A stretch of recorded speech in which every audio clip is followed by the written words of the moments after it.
Yes, now see the next question my dear. Question क्या कह रहा है कि density of 3 molar NaCl solution is 1.25 gram per ml, ठीक है। और बोला है कि मोलेलिटी आपको बतानी है।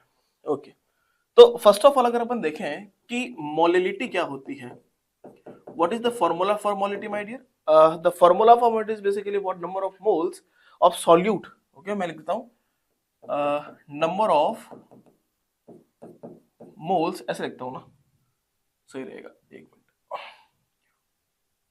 Number of moles of solute upon जो सॉल्वेंट का मास है वो हमें चाहिए किलोग्राम में। m ऑफ सॉल्वेंट किस में चाहिए भाई? किलोग्राम में चाहिए। क्लियर है? तो हमें बस इनकी वैल्यूज निकालनी है। अगर मोल ऑफ सॉल्यूट की बात करें तो ऑब्वियसली हमें ये मालूम पड़ रहा है कि 3m NaCl है, मतलब 3 मोल NaCl जो है वो पर लीटर सॉल्यूशन में है। ठीक है, तो यहां पे अगर देखें तो मोल तो आ गया 3, मोल तो आ गया यहाँ पे 3। हमें बस सॉल्वेंट का मास फाइंड करना है, कोई दिक्कत नहीं।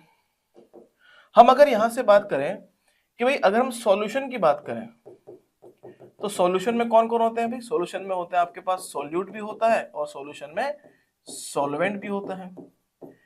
सॉल्यूशन दिया है 1 लीटर का और सॉल्यूशन का ही डेंसिटी गिवन है आपको, है ना।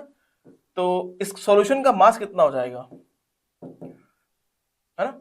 मास हो जाएगा डेंसिटी मल्टीप्लाई बाय वॉल्यूम। तो density is given to you 1.25 gram per ml और सॉल्यूशन का कितना वॉल्यूम है? 1 लीटर सॉल्यूशन में है मतलब ये हो गया 1000 ml। 1 litre is equal to 1000 ml होता है। तो यहां से अगर ml से ml चला गया तो हम कह सकते हैं ये हो गया 1250 ग्राम। ये हो गया आपके पास सॉल्यूशन की बात है, ये हो गई 1250 ग्राम।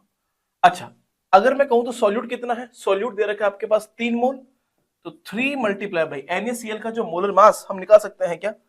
निकाल सकते हैं, क्यों नहीं। 20 50 क्लोरीन जो है 35.5 और ये 23 कितना हो गया 58.5।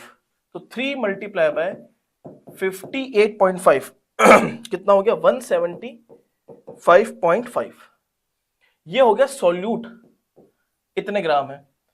तो सॉल्वेंट कितना होगा भाई? सॉल्यूशन है 1250 ग्राम माइनस सॉल्यूट है 175.5 ग्राम, तो ये हो गया 1074.5 ग्राम।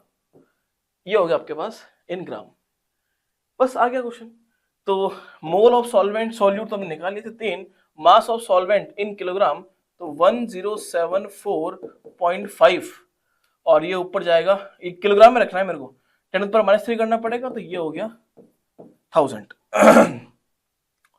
क्लियर है? तो यहां से आ गया मोलेलिटी इक्वल्स टू 3000 अपॉन 1074.5।